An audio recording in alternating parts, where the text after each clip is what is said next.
Assalamu alaikum. How are my brothers and sisters? In the name of Allah, the Beneficent, the Merciful, to whom all praise is due, whom we forever thank for giving America's 20 million so-called Negroes the most honorable Elijah Muhammad as our beloved leader, teacher, and guide. And brothers and sisters, before I have anything whatsoever to say, I would like to have a very distinguished visitor, a couple who was visiting us this afternoon, stand and take a bow. The son and daughter-in-law of the Honorable Elijah Muhammad, Mr. Herbert Muhammad, and his wife. Stand up, brother. Stand up.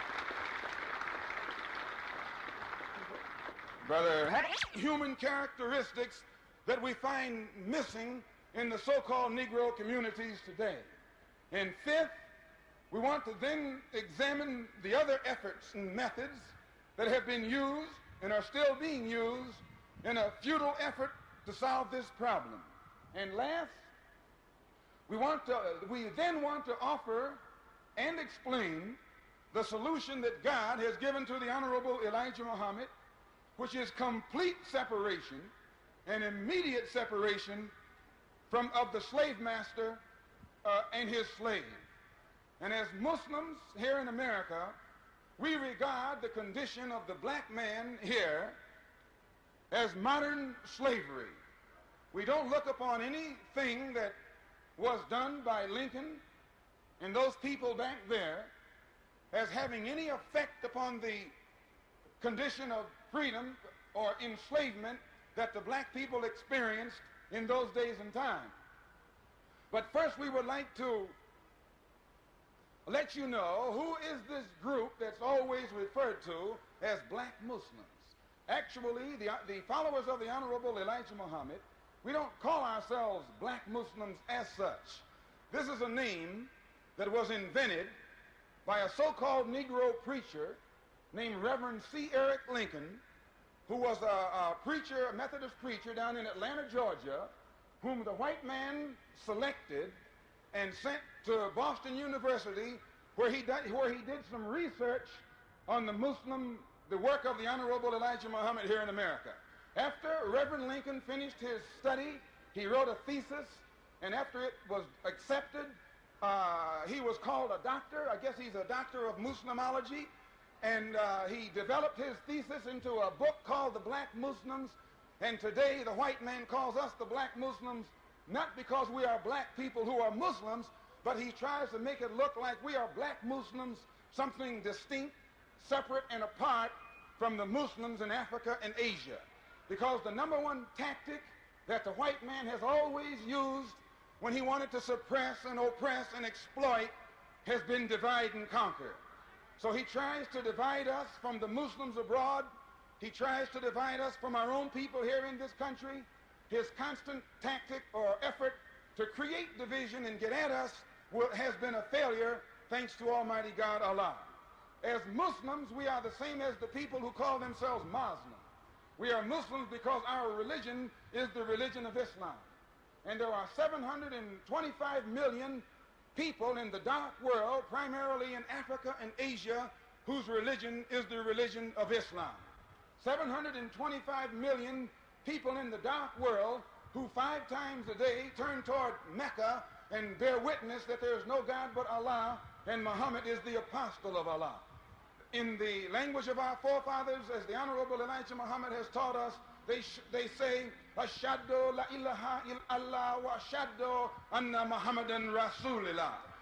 Before you and I were brought,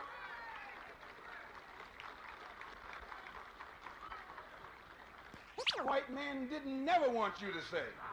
Now hold it again. La ilaha illallah. Muhammadan Rasulullah. Good. That means there's no God but Allah, and Muhammad is his apostle. And you'll usually find the white man will call on or bear witness to any God but Allah. And he loves people who serves God, except those who use the name Allah as the supreme being. And in saying this, we believe that there is one God who is the supreme being, the creator of the universe. Some of you call him Jehovah, others call him Christ. We who are Muslims call him Allah. We don't look upon Jesus as being God. It has only been since you were brought to America and brainwashed by the slave master that you have come to think that Jesus is God. And Jesus was crucified on the cross 2,000 years ago, 9,000 miles from here, and you can call on that Jesus the rest of your life, and the white man will continue to put his rope around your neck.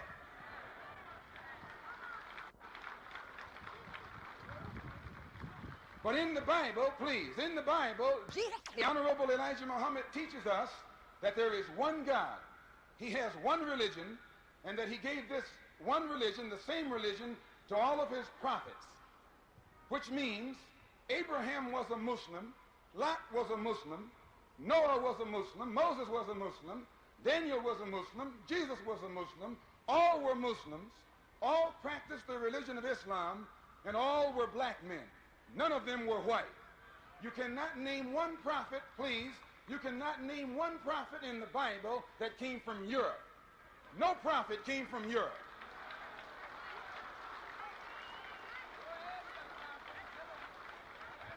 There is not a white man in his right mind. There is not a white man in his right mind who will try and say that any prophet ever came from Europe. The prophets all came from Africa and Asia. And they came from that part of Africa that part of Asia that's connected with Africa. Never has a prophet been a white man. And this is one thing that you need to know before you can really have a love for the prophets and a love for the religion that was taught by the prophets and a love for the God who was represented by the prophets.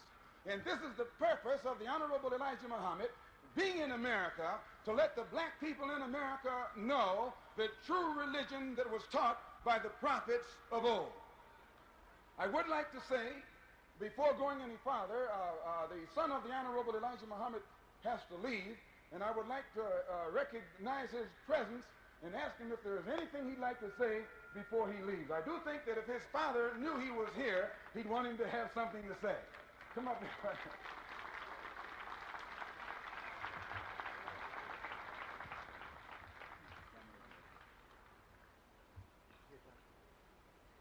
Assalamu alaikum. I guess first I should say what Brother Minister Malcolm just spoke to you. La ilaha illallah Muhammad Rasulullah. Means there is no God but Allah, and Muhammad is his messenger. My dear beloved brothers and sisters, ladies and gentlemen. A dope peddler right now, he's a Christian. If you catch a whiskey peddler right now, he's a Christian. Now, I'm not attacking Christianity, but let's face the facts. This is the thing that is primarily responsible for the condition that our people are in. The Honorable Elijah Muhammad has stopped us from stealing, and we did steal. He stopped us from gambling. He stopped us from cheating, and he stopped us from lying. Stealing runs rampant in Harlem. Gambling runs rampant in Harlem. All types of evils and vices that tear apart our community run rampant in Harlem. The Honorable Elijah Muhammad doesn't condemn the victim. He goes to work on the victim.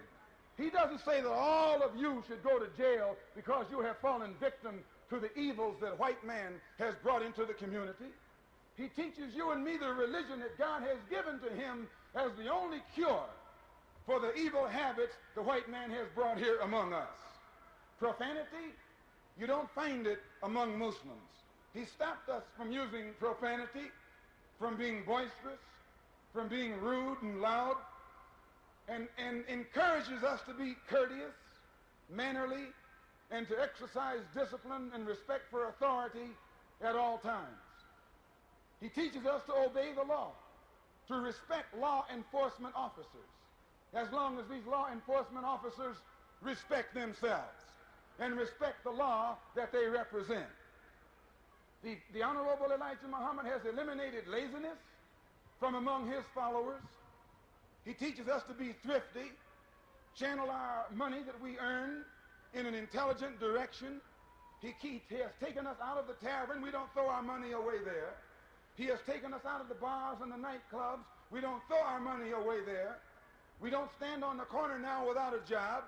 When you become a Muslim, he makes us get a job. He makes us go to work. He makes us exercise or exert energy in our own behalf. And all of this type of teaching that the Honorable Elijah Muhammad is doing among the black people in this country has been instrumental in producing a new type of people, a new thinking people, people with a new action, a new attitude, and a new behavior.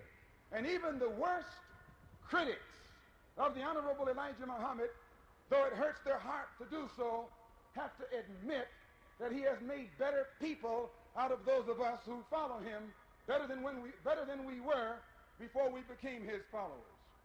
He teaches us to bathe. Don't let the white man speak for you, and don't let the white man fight for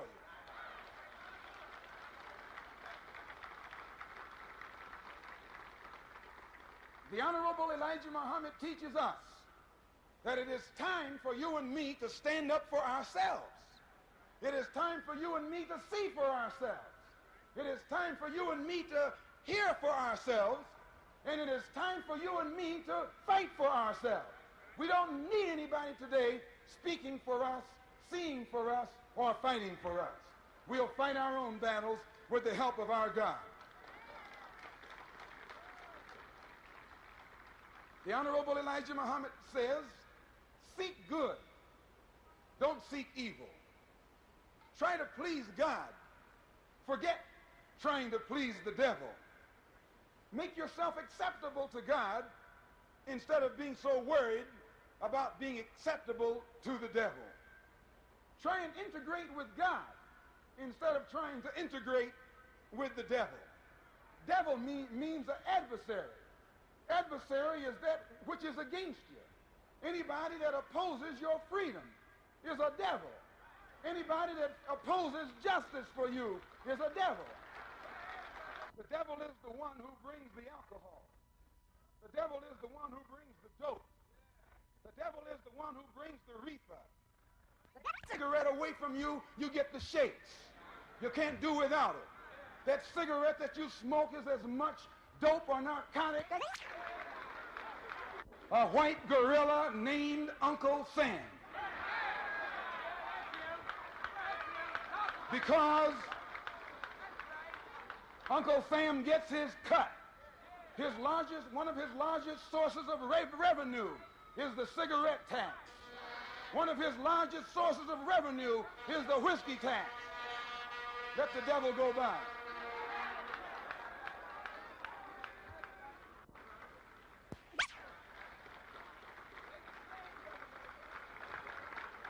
As long as you are addicted to the vices of the white man, when you call on God, God doesn't hear your prayer.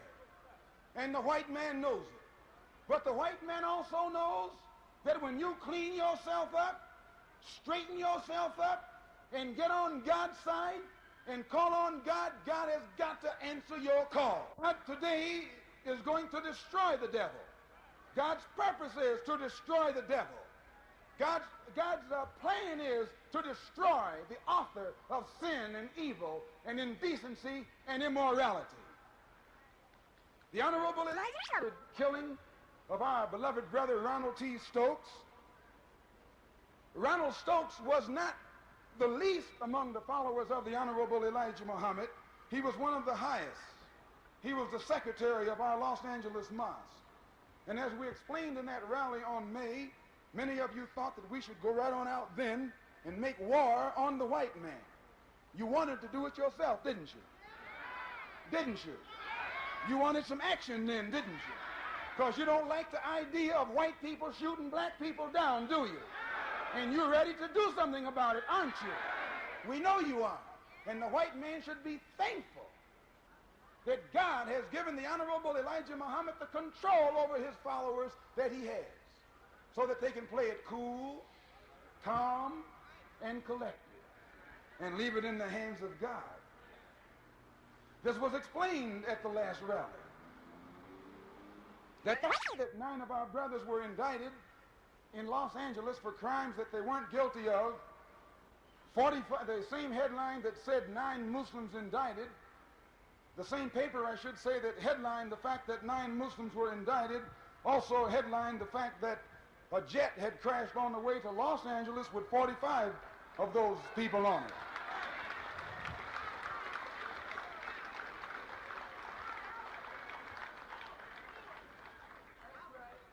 Also, on May the 20th month and one day after Brother Ronald was shot in cold blood by the Los Angeles police, the white man suffered the worst economic crisis he has had since back in 1929.